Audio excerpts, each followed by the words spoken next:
مسجد کتنی عظیم جگہ ہے۔ اللہ قرآن پاک میں فرماتا ہے وَمَنْ أَظْلَمُ مِمَّنْ مَنَعَ مَسَاجِدَ اللَّهِ أَنْ يُذْكَرَ فِيهَا اسْمُهُ۔ اللہ فرماتا ہے اور اس سے بڑھ کے ظالم کون، اس سے بڑھ کے ظالم کون جو اس بات سے منع کرے کہ لوگ مسجد میں جا کے اللہ کا ذکر کریں، یعنی جو مسجد جانے سے لوگوں کو روکتا ہے اس سے بڑھ کے ظالم کون ہے۔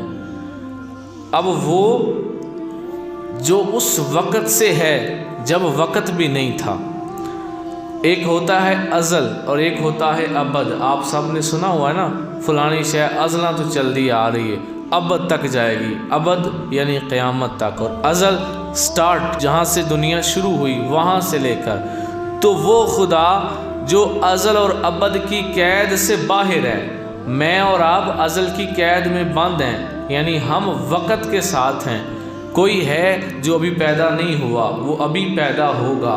کوئی ایسا ہے جو پیدا ہوا تھا، وہ فوت ہو گیا۔ یعنی میں اور آپ، کائنات کا ہر انسان، کائنات کی ہر شے، یہ ازل اور ابد کی قید کے اندر بند ہے، یعنی وقت کے آغاز اور اختتام کے اندر بند ہے۔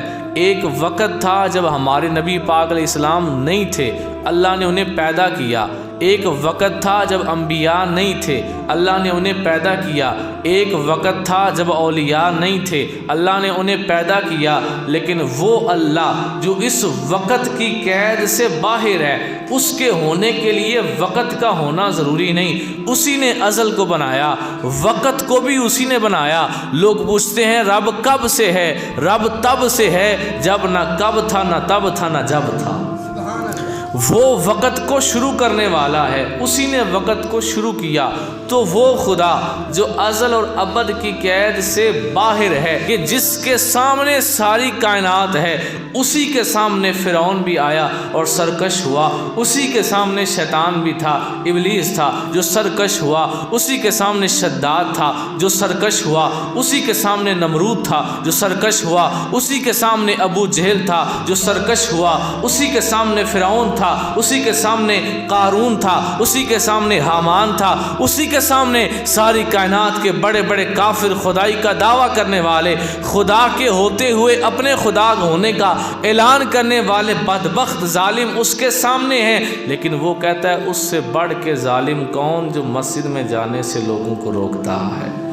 اس کا مطلب کیا ہے کہ جو بندہ مسجد میں جانے سے کسی کو روکتا ہے، اس کو خود کائنات کا خالق قرآن پاک میں کہتا ہے اس سے بڑا ظالم کون ہو سکتا ہے۔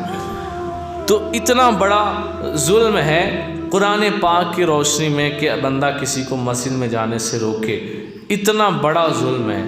اور یہ مسجد اتنی عظیم جگہ ہے کہ ہمارے نبی پاک علیہ السلام ارشاد فرماتے ہیں قیامت کے قریب اللہ تعالیٰ ساری کائنات کو تباہ کر دے گا۔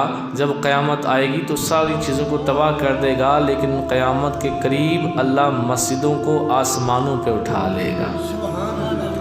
جب مسجد کو اللہ تعالیٰ نے تباہ نہیں ہونے دینا تو پھر سوچیں نا اس کی شان کتنی زیادہ ہے۔ کائنات کی ہر شے نے مٹ جانا، یہ آسمان بڑا خوبصورت لگتا ہے اور آپ کہتے ہیں بڑا مضبوط ہے، اللہ کی مخلوق ہے کہ جب سے دنیا اللہ نے بنائی تب سے ہے، یہ بوسیدہ بھی نہیں ہوا۔ کائنات کی چیزیں خراب ہو جاتی ہیں، بوسیدہ ہو جاتی ہیں، پنجابی میں کہوں تو بئیاں ہو جاتی ہیں نشامہ، لیکن یہ بوسیدہ بھی نہیں ہوا اور خوبصورت بھی اتنا ہے کہ دیکھنے والے اکے بھی نہیں دیکھتے رہتے ہیں۔ آج تک کسی نے یہ نہیں کہا یار روزانہ ایک ہی آسمان اسی کو دیکھتا ہوں، میرا تو دل اکتا کہ اس کی جگہ کوئی نیا آ جائے، ایسا کچھ بھی نہیں ہوا۔ اتنا خوبصورت آسمان وہ مٹ جائے گا، قیامت آئے گی تو ختم ہو جائے گا۔ اللہ تعالیٰ نے قرآن پاک میں کہا اذا السماء انفطرت واذا الكواكب انتثرت واذا البحار فجرت واذا القبور بعثرت۔ ارے یہ سب کچھ مٹ جائے گا، مسجدیں نہیں مٹیں گی۔ اللہ مسجدوں کو آسمانوں پہ اٹھا لے گا، یہ مسجد کی شان ہے۔ اور